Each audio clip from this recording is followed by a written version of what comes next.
Hello and welcome to everybody. My name is Michelle. I've been a volunteer with the Southern African Jural Assembly and Committee for about a year and a half. I am, like everybody else, learning the ropes. We are all pioneers in a way in this incredible Great Awakening that is taking place not only in Southern Africa, but also around the world. Before we proceed, we're just going to read in our non-disclaimer. As we step into living in private as men and women in the land jurisdiction, we comprehend that there should be no disclaimer, as each and every interpretation and overstanding of anything and everything that we as living souls experience is unique. The responsibility is our own as to how we use educational material such as this. Everyone reading these pages, watching this video, or listening to the audio has enough wisdom to follow their own course. The choice is yours and yours alone. Thank you to everybody for joining us and for spending your time learning on this path. We do hope that you're finding inspiring and empowering, because at the end of the day, knowledge is what is going to set us free. What we've learned along this journey that the whole world has been on since 2020 is basically when you register as a voter at 18 years of age, without us knowing, full disclosure wasn't given at that time. We all were actually really excited to be able to have the privilege of getting to vote. Can't remember the year that we all had the last referendum, but it was to then make everything inclusive and allow everybody finally to have a vote. So for many people, the apartheid struggle of all those years, it was a win to be able to get to vote. But what has happened, and especially in Southern Africa and South Africa, is everybody who was so excited to vote voted for the party of their choice. And politics, that's a whole nother kettle of fish. But essentially, you give away your power and you give power of attorney to a political party or to the president or to somebody who heads up a political party.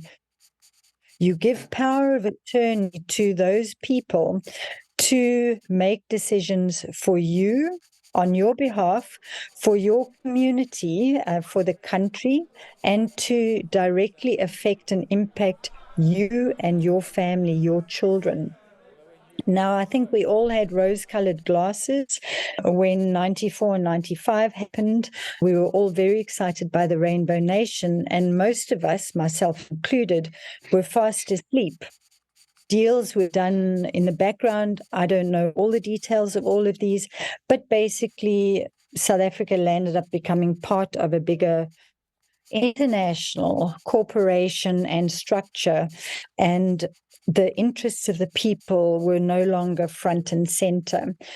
So no matter which political party you voted for or vote for, you'd given them the power of attorney to make decisions for you. Yes, maybe we read their mandates. I don't know how many people ever read a political party's mandate or their manifesto, the right word.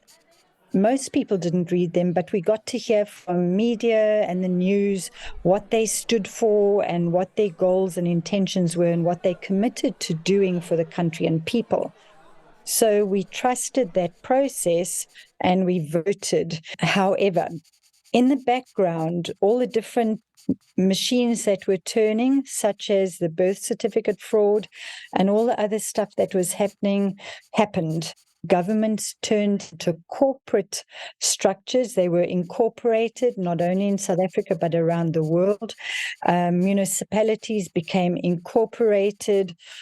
Police force, traffic department, they all became incorporated structures and not serving the people. So profit and money became the name of the game. So even if you voted for a political party X or you voted political party Y, both of those political parties were probably, I'm not saying we're probably batting for the bigger control structure, which actually was fraud and corruption that was driving it, and greed and control of all the people.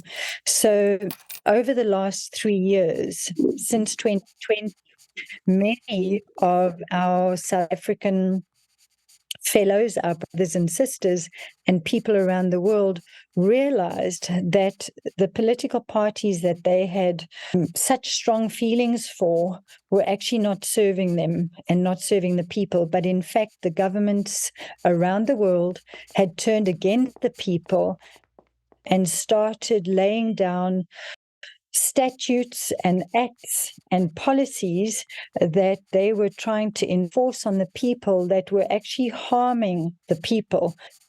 So that's a really big sort of overall picture of why voting has not worked, because the good intentions, which were originally there, which is originally why the people around the world set up governments to help the people manage their affairs, good structures were actually put in place. There were really good systems put in place. But greed, fraud, and corruption unfortunately crept in, and the good structures and systems that were in place became tainted. So the voting has not really served the purpose of allowing the people's voice and wishes to truly be manifested. And this holds true for around the world and in South Africa, where people have realized my vote, my voice, actually had no power because it got swallowed up into this corporate structure that is international. And actually, my little voice, which should be heard in my local community for my people and the greater district municipal area and ultimately the country, it's not having any effect. And a lot of people who never registered to vote would say, because my vote doesn't count. And a lot of the marketing campaigns by political parties and governments around the world would say your vote does count. But actually, it didn't count because there was a greater control mechanism in place around the world that was swallowing up the people's voices and the people's votes. And that is all in the maritime jurisdiction where you are a straw man.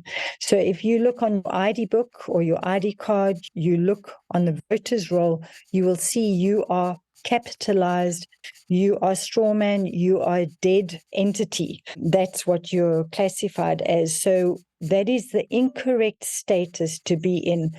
So we've got to deregister from the voters' roll because it wasn't correct as it was done. We've got to amend our birth status, which is the Emancipation, which moves us into common law, into land jurisdiction as a living man and woman. Now, a living man and woman has unalienable rights that are granted by our Creator. So no man can be master of another. No government can be master over any man. So this is why many people are wishing to deregister from voters' rolls around the world and in South Africa and step into this land jurisdiction. It's basically putting on your armor of God. And it's a very powerful statement, but that is actually what it is. We are created in the image of our Creator.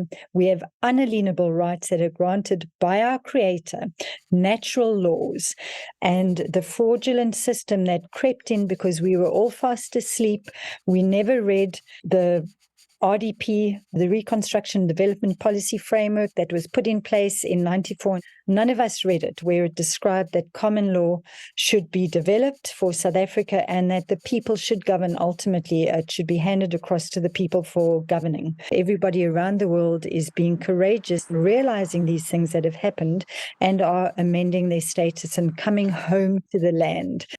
Coming back to what we were talking about, please, with regards voter deregistration, know that this is a personal, spiritual process you have to go through. You've got to emancipate your mind first. You've got to get yourself to the point where you know in your heart and soul, in your DNA, that you've been created by our Creator in the image of the Creator, and no man can be master over another. You've got to move out of fear-based, and you've got to move into courage and heart center and know that we are all in this together, not only in South Africa, but around the world. And we are all pioneers in doing something that has not been done before in our lifetimes.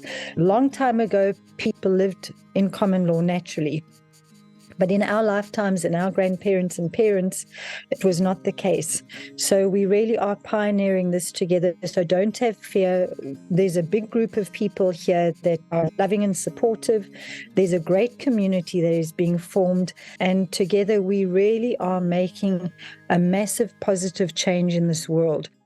Thank you to everybody.